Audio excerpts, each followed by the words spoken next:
గుంటూరు జిల్లా మంగళగిరిలో యువగలం పాదయాత్రకు 2 ఏళ్లు పూర్తయిన సందర్భంగా టీడీపీ శ్రేణులు వేడుక చేసుకున్నాయి. టీడీపీ కార్యాలయంలో కేక్ కట్ చేసి అభినందనలు తెలుపుకున్నారు. అరాచక పాలకులో యువగలం పాదయాత్ర వణుకు పుట్టించింది. హామీల అమలు దిశగా ప్రజాప్రభుత్వం అడుగులు వేస్తుందని గుంటూరు పార్లమెంట్ ప్రధాన కార్యదర్శి పోతినేని శ్రీనివాస్ అన్నారు. రాష్ట్రంలోని 5 కోట్ల మంది ఆశలు ఆశయాలను ప్రతిబింబిస్తూ కుప్పంలోని వరదరాజస్వామి పాదాల చెంత నుంచి 2023 జనవరి 27వ తేదీన నారా లోకేష్ చేపట్టిన యువగలం రాష్ట్ర రాజకీయ చిత్రపటాన్ని మార్చేసిందని శ్రీనివాస్ చెప్పారు. ఇక ప్రజల కష్టాలు వింటూ కన్నీళ్లు తుడుస్తూ సాగిన యువగలం పాదయాత్ర సంపూర్ణ విజయం సాధించిందన్నారు. 5 ఏళ్లలో 20 లక్షల ఉద్యోగాలు కల్పిస్తానని లోకేష్ ఇచ్చిన హామీ అమలు ప్రణాళికబద్ధమైన కృషి జరుగుతుందని పోతినేని శ్రీనివాస్ చెప్పారు.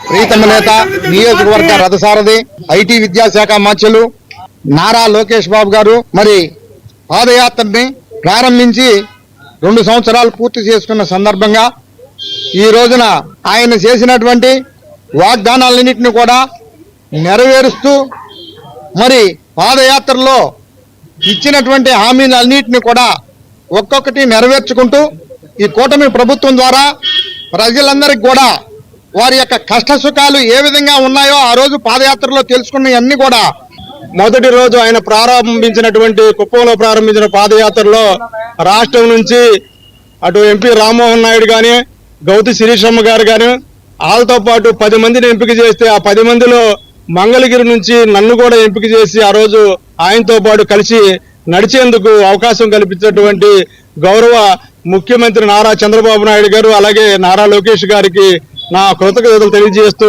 వారు భవిష్యత్తులో మంచి ఈ రాష్ట్రాన్ని స్వర్ణయుగంగా చేయాలని చెప్పి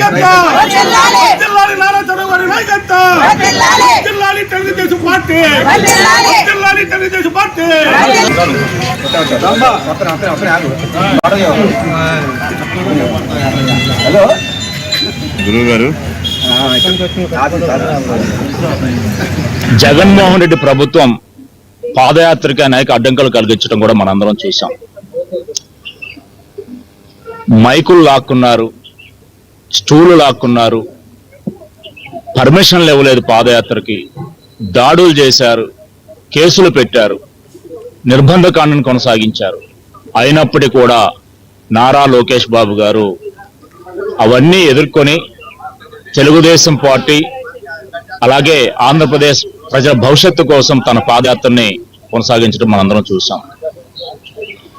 తన పాదయాత్రలో అన్ని వర్గాల ప్రజలను కూడా కలుసుకొని యువకులు, ఉద్యోగస్తులు, పారిశ్రామికవేత్తలు, రైతులు, వ్యవసాయ కార్మికులు అందరినీ కూడా కలుసుకొని చేనేత కార్మికులు ఎవరికి సమస్యలు ఉన్నాయో ఆ సమస్యలన్నీ కూడా విని అర్థం చేసుకొని 2024 ఎన్నికల్లో అధికారంలోకి వచ్చిన తర్వాత మీ సమస్యలన్నీ పరిష్కరిస్తున్న హామీ ఇవ్వడం జరిగింది.